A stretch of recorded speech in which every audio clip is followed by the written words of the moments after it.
Hello girls, today I'm going to be taking you through this sample presentation for chapters 1 through 3 of Mr. Pip. Now my presentation does follow all the requirements that are outlined on the blue handout that you received last class. So go ahead and pull out that requirements handout. It outlines everything that your project needs to do very step by step. So I'm going to be going through a sample of this project today. The first slides in your presentation will be the chapter summary slides. I was assigned 3 chapters, and so I have 3 slides, one for each chapter. You should have bullet point summaries explaining what happened in your chapters. These summaries should be in complete sentences, and remember that you need to create these on your own. You should not be referencing any online websites to come up with summaries. This should be something that you do independently. The summaries can be fairly brief, but there should be some detail in there. So my summary says that Matilda, our 13-year-old narrator, describes Popeye, Mr. Watts. She talks about how he seems sad, he wears a clown nose, he pulls his wife around on a trolley, she has this blue parasol that no one else on the island has, so they're a very interesting couple, and they really stand out from the beginning. He's the only white man in the village, and he's a mystery to everyone, so he stands apart immediately. Matilda portrays Bougainville's isolation by then telling a story about her grandfather. She talks about how a shipwrecked white man asked him for a compass, a map, or a shop, and Matilda's grandfather laughed at the absurdity of his question. So we know that this is a very isolated place, and that really sets us up for the oppression that we're going to see in the following chapters.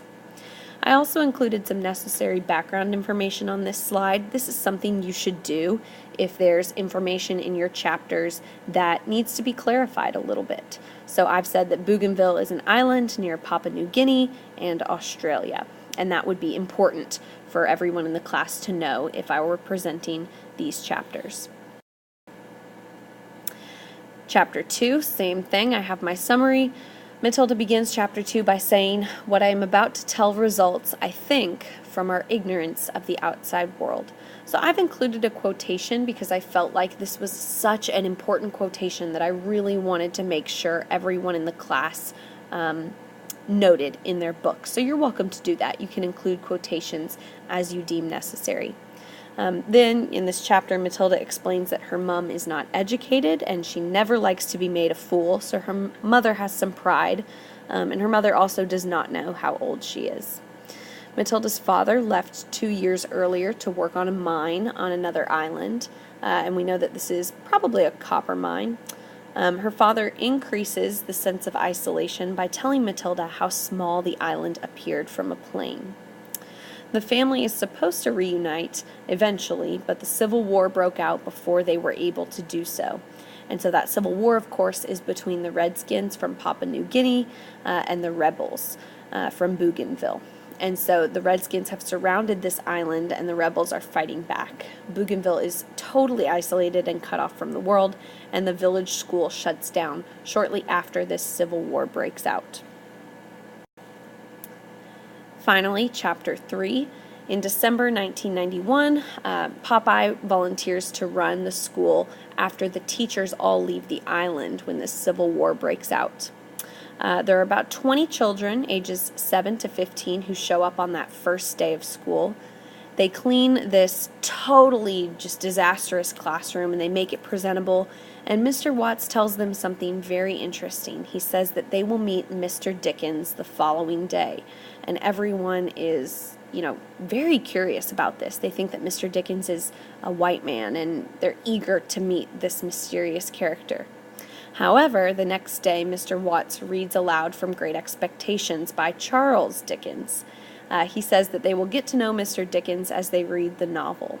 The novel begins by introducing the main character, a young boy named Pip, and that, of course, is how we get the title of this book, Mr. Pip.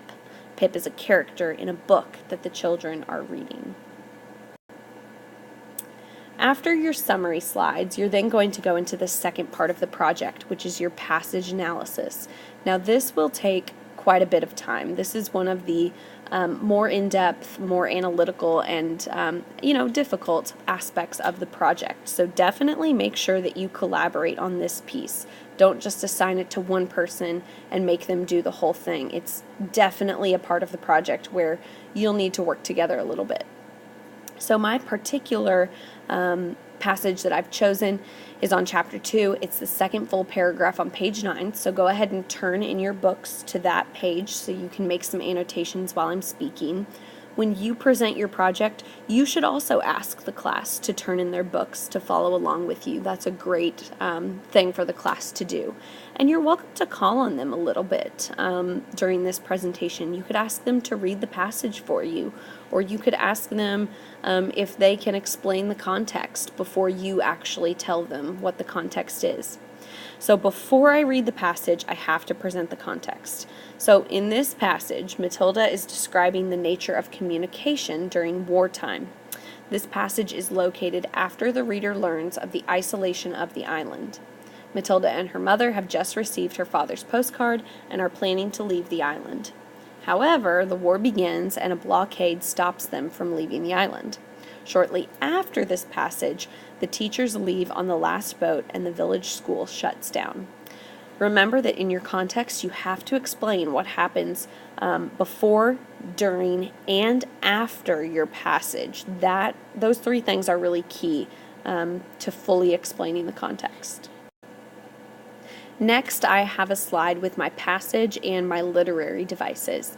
Now, before I get into the literary devices, I need to read the passage out loud, and you need to read the passage out loud to the class. So, here's what it says. News of war arrives in bits of maybe and hearsay.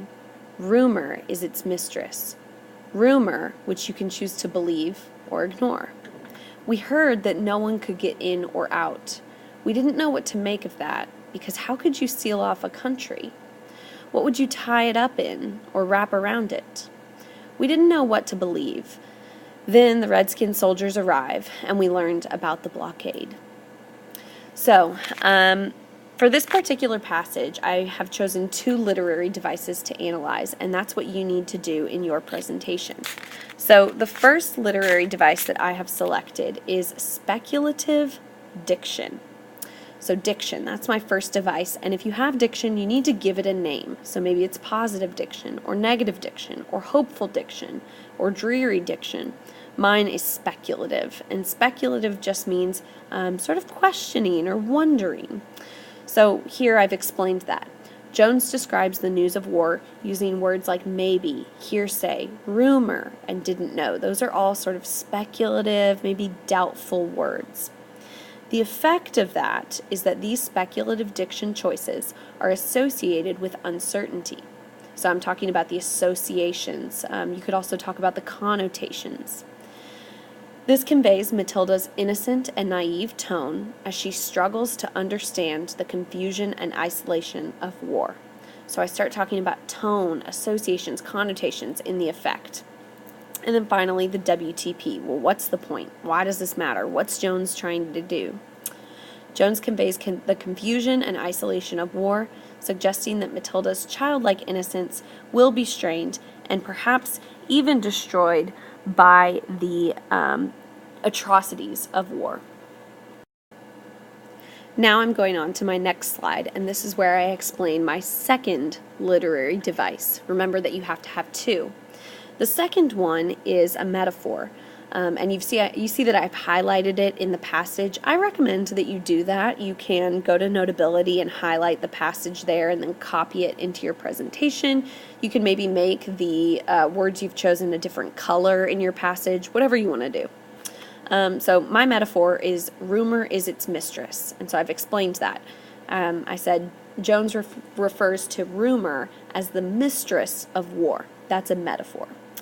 The effect is that this metaphor suggests that rumor and war are completely intertwined, much like a mistress and her lover. So I'm explaining why that metaphor makes sense and what Jones is trying to say. This metaphor conveys the uncertainty that rumor brings to war. So I'm talking about the effect, how this impacts the audience, what this means. And then my what's the point? Well, why does this matter? Jones conveys the confusion of war, a confusion that is amplified by the island's isolation and by Matilda's childlike perspective on the mature and adult conflicts of war. So I've gone through those 3 steps again: my device, the effect, and then what's the point? What's Jones trying to say and do here? Now that I've analyzed my 2 literary devices, I need to write an assertion that covers my whole passage and the 2 devices that I've chosen. So you somehow need to make sure that your 2 devices sort of argue the same point, because you're going to have one assertion that connects both devices and talks about what your author is trying to do and trying to say in the passage as a whole. So here's my assertion. In this passage, Jones uses speculative diction and metaphor to demonstrate the confusion of war, suggesting that war can lead to isolation and a loss of innocence. And if you go back and look at how I've analyzed those literary devices, both of those devices support what I'm trying to say here, and that's so important. You can't just choose 2 random devices. You have to make sure that they make sense in terms of your assertion. So it takes a lot of planning to do this really well. And remember that during this, you can feel free to ask the class questions. Before you tell them what your literary devices are, you might ask the class to get with a partner and analyze the devices on their own, or try to find devices on their own before you share with them what you've come up with. Now I'm moving on to the next part of the project, and this is on the back of the project instruction sheet. So this part is where I'm making an oppression connection. I am explaining how the oppression that I've seen in the novel somehow connects to another example of oppression somewhere else in the world. And I've chosen to draw a connection between the oppression in the novel, which is in Bougainville, with Matilda, and I've drawn a connection to female prostitution in Asia. And so I found a lot of research here from some different sources. You can see that I have a parenthetical citation down here at the bottom. That's so important for whatever research you have. You've got to have a parenthetical citation on your slides. So, you can kind of read through this. I would go, of course, way more into detail if I were actually presenting this. But basically, sex trafficking is just one aspect of prostitution. It goes, unrecognized frequently, and 70 to 95% of women in prostitution are physically assaulted. So those are really staggering statistics. And again, I've cited everything here and my quotation with that parenthetical citation at the bottom of the page. So don't forget that. So that's the first step. I gave information to the class. I gave them some statistics. I gave them this great quotation here. I'm just giving them information at this point. Okay, so step 2. I'm going to continue to explain this oppression and what it is and how it can maybe be solved. That's kind of where we're going here. So remember that you have to answer this question. Is it possible to overcome systematic oppression? Can people overcome oppression that is ingrained into their government or their community? Now, in order to further explain and sort of give you a visual for what this oppression looks like, and that's important, you want to give the class a visual so they can really picture this.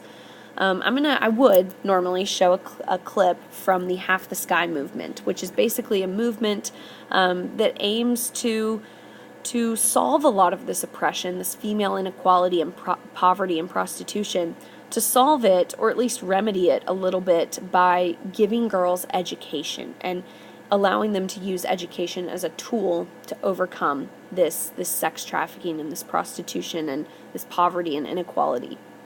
So I would show that clip to give the class a visual, and then I would talk about, maybe, it looks like it's possible to overcome this oppression, and education is the solution, according to this Half the Sky movement, which is a movement based on a book that these women wrote about this oppression. So my answer was yes, I do think that we can overcome this systematic oppression through education. And then lastly, you need to make a connection to Mr. Pip. So Number 1, I explained my oppression connection. Number 2, I answered that question, can it be overcome? And I said yes. And then number 3, I need to explain how my example of oppression connects to Mr. Pip. So I've provided 2 quotations here from the book. You have to do that. And I've sort of explained that connection. So for the first one, I said that Matilda is 13 years old, and I showed a quotation that illustrates that. And we learn in the Half the Sky video that 13 is a really common age at which women enter prostitution. And so I've made that connection that 13 is this vulnerable age where a lot of women are at risk of, entering prostitution or sort of entering any system of oppression. And then another connection I made, I did 2, you only need to do 1. I have a quotation about Mr. Watts being a teacher, and Mr. Watts wants to offer oppressed children education, and that's very similar to the Half the Sky movement, which wants to educate women to end this cycle of prostitution. So again, I drew that connection very clearly. Next, this is the last step of your project. You need to come up with a your turn activity. So this is an activity that the class can do. Remember that they have to produce a product, and I will be collecting those products at the very end. So the product might be, it might be an activity that you pass out on a piece of paper. It could be something they do in Notability. They might write a journal entry or a paragraph on a piece of loose leaf, whatever, but it has to be something I can collect. So for my your turn activity, I kept it really simple. Mine's a little bit boring. So I would have the class write, a short paragraph answering this question. Which type of conflict do you see emerging most prominently in these chapters? Choose just one and find a quotation from chapters 1 through 3 to support your answer. So the students can choose if they think man versus man, man versus nature, man versus society, or man versus self. Which one of those is the most prominent form of conflict we've seen so far?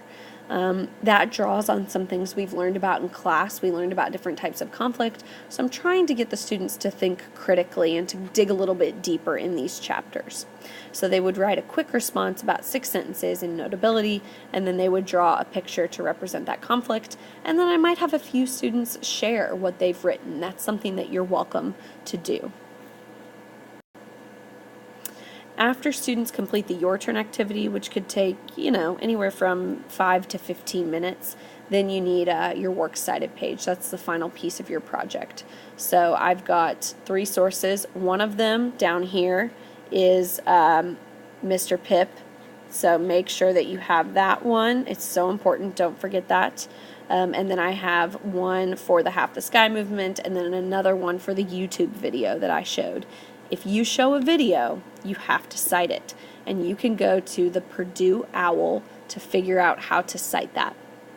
If you have any pictures in your presentation, you have to cite those as well. And again, you can go to Purdue OWL's website, and they will tell you how to cite pictures. It's pretty simple, but you might have to do some digging to find that. That is about it. Let me know if you have any questions. Feel free to email me. And please make sure that you read over the requirements page very carefully. It's pretty long, but there's a lot of great information on there. So read it like 3 times before you present your project, and make sure that you're doing everything correctly and you're fulfilling all the requirements of the project. That's it. I hope you girls have a great day, and please let me know if you have any questions. Bye.